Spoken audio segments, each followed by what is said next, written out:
you made this much money, get back to fucking work. It's time to get back to work. Stop hearing yourself talk. Get off the podcast. Don't be on social media too much. Cut out all the fucking noise. Get back to the fucking mental lab, because that's where the knowledge came from.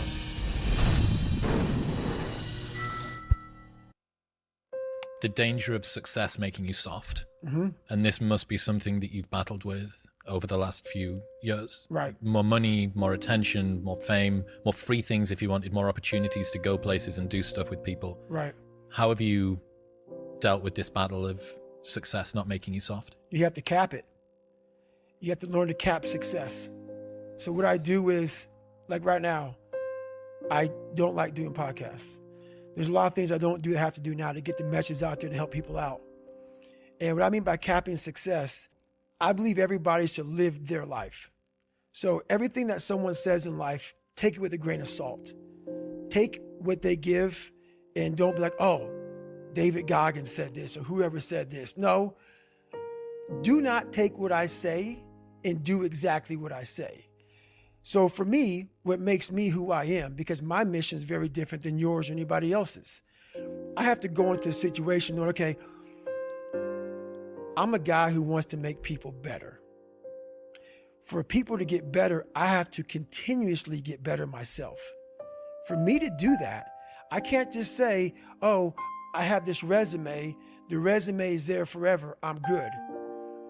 I have to cap my success, because for me to help people out, I can't just say I did it once and I'm good.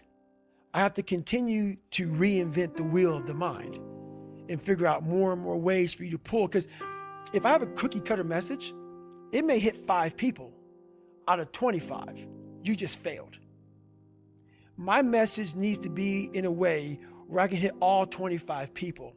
It needs to be broad enough to where all 25 people may not like the message, but they're getting something from it. And that is evolution. You must continue to evolve. And you don't evolve, for me, in my job, unless I cap myself somewhere and say, okay, you made this much money, get back to work. It's time to get back to work.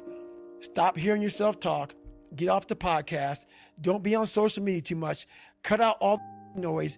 Get back to the mental lab, because that's where the knowledge came from. So for me, I must cap myself so I can come back with better, more unique knowledge versus all that cookie cutter knowledge that's out there. That's why people buy the books I have, because it's not cookie cutter. It's real knowledge. The other thing now is, when you first started, you were a lone ranger. Right. Nobody really knew who you were outside of some obscure endurance places and half-heard truths of these weird myths. Right. But now you've got people's expectations layered on top as well. So not only have you got to deal with success potentially making you soft, so you've got to cap that. You've got to say no to more money and opportunities and cool people. Right. You've also got this extra layer of expectation that's coming through from other people too. And I think that you talk about trained humility in the new book too. I've got to presume that that fits into this equation. Right. It fits in big time. And that's one big reason why I do fight fire. Because all the knowledge for myself comes from that place. It doesn't come from the place of success. My knowledge does not come from the place of, because for me, I built Goggins from the ground up. I was born David Goggins. David Goggins wasn't good enough. He was a scared, bullied, abused kid who struggled in life. And that kid, whenever something got tough, no matter how hard I trained, no matter how ready I was, whenever something got tough for me, David Goggins, the real David Goggins, would come out and he would quit.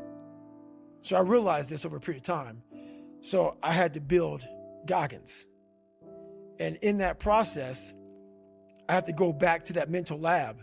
And that mental lab is at scratch. That mental lab is in that trained humility. And so that's where I get better. I get better when I'm digging holes in the ground, when I'm waking up early knowing I don't have to do these things.